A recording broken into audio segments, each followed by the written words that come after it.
disparities. One thing that keeps me puzzled, despite having studied finance and economics at the world's best universities, the following question remains unanswered.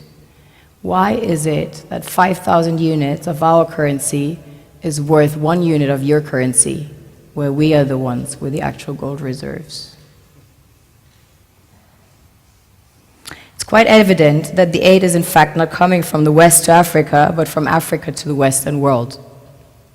The Western world depends on Africa in every possible way, since alternative resources are scarce out here. So how does the West ensure that the free aid keeps coming?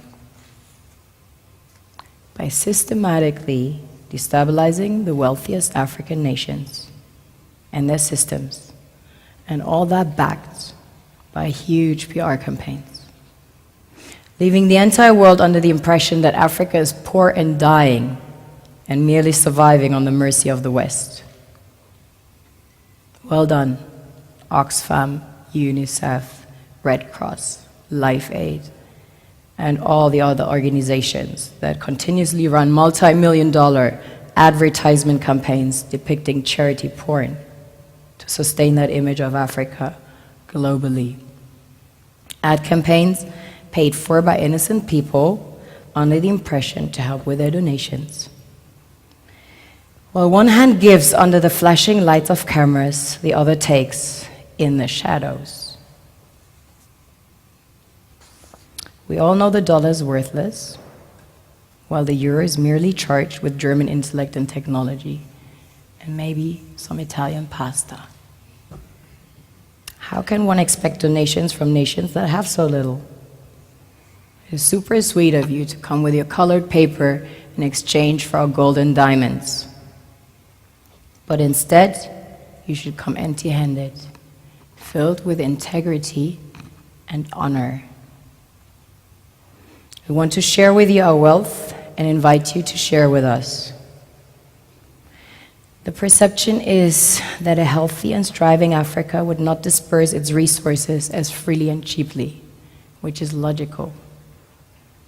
Of course, it would instead sell its resources at world market prices, which in turn would destabilize and weaken Western economies, established on the post-colonial free meal system.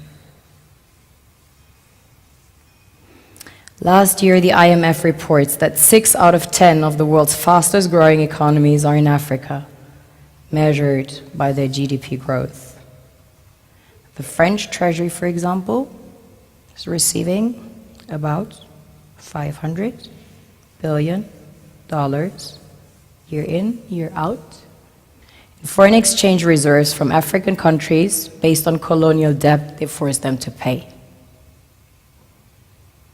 Former French President Jacques Chirac stated in an interview recently that we have to be honest and acknowledge that a big part of the money in our banks comes precisely from the exploitation of the African continent. In 2008, he stated that without Africa, France will slide down in the rank of a third world power. This is what happens in the human world, the world we have created. Have you ever wondered how things work in nature? One would assume that in evolution the fittest survives. However, in nature, any species that is overhunting, overexploiting the resources they depend on as nourishment, natural selection would sooner or later take the predator out,